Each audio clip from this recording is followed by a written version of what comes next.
안개가 자욱한 이른 아침, 시우는 끝이 보이지 않는 길 앞에 서 있었습니다. 남들은 벌써 저 멀리 앞서간 것만 같고 자신만 제자리에 멈춰 서 있는 기분이 들었지요. 세상은 너무나 크고 시우의 보폭은 너무나 작게만 느껴졌습니다. 시우는 무거운 마음을 이끌고 겨우 한 걸음을 내디뎠습니다. 발밑에 자갈이 사각거리며 소리를 냈지만 주변의 풍경은 조금도 변하지 않은 것 같았습니다. 겨우 이만큼이라니. 시우는 한숨을 내쉬며 자신의 발끝만 내려다보았습니다. 그때 안개 사이로 작은 나무 한 그루가 사각거리며 걸어왔습니다. 그의 이름은 소리였습니다.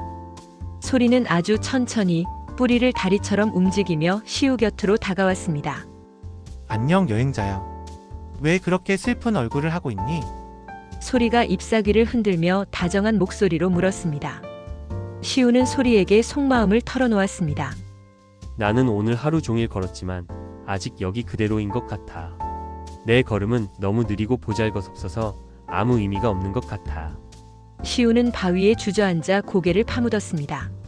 소리는 아무 말 없이 가느다란 나뭇가지를 뻗어 시우가 지나온 길을 가리켰습니다. 시우야, 저기 뒤를 한번 돌아보렴. 소리의 손가락 같은 가지 끝이 가리키는 곳에는 시우가 남긴 발자국들이 희미하게 빛나고 있었습니다. 시우가 뒤를 돌아보자 놀라운 광경이 펼쳐져 있었습니다. 시우가 내디뎠던 발자국마다 아주 작은 초록색 싹이 돋아나 있었거든요. 이게 다 내가 만든 거야? 시우는 믿기지 않는 듯 무릎을 굽히고 작은 싹을 조심스레 만져보았습니다. 소리가 작은 잎사귀 손으로 시우의 손등을 토닥이며 말했습니다. 사람들은 목적지에 도착해야만 잘했다고 생각하지.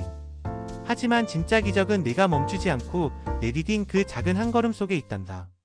그 걸음이 생명을 깨운 거야. 시우는 다시 고개를 들어 앞을 보았습니다. 여전히 안개는 자욱하고 길은 멀어 보였지만 이제 더 이상 무섭지 않았습니다. 내가 걷는 이 길이 헛된 것이 아니라 나만의 숲을 만드는 과정이라는 것을 깨달았기 때문입니다. 오늘 하루도 충분히 잘했어, 시우야. 소리의 응원을 뒤로하고 시우는 다시 한 걸음을 내디뎠습니다. 그러자 이번에는 발밑에서 작은 꽃 한 송이가 톡하고 피어났습니다. 시우는 그 꽃을 보며 작게 웃음 지었습니다. 밤이 찾아오고 시우는 잠자리에 들 준비를 합니다. 오늘 이동한 거리는 아주 조금일지도 모릅니다. 하지만 시우는 알고 있습니다. 자신의 뒤로 작은 숲이 자라나고 있다는 것을요. 당신의 오늘 하루도 그 무엇보다 가치 있는 숲이 될 것입니다.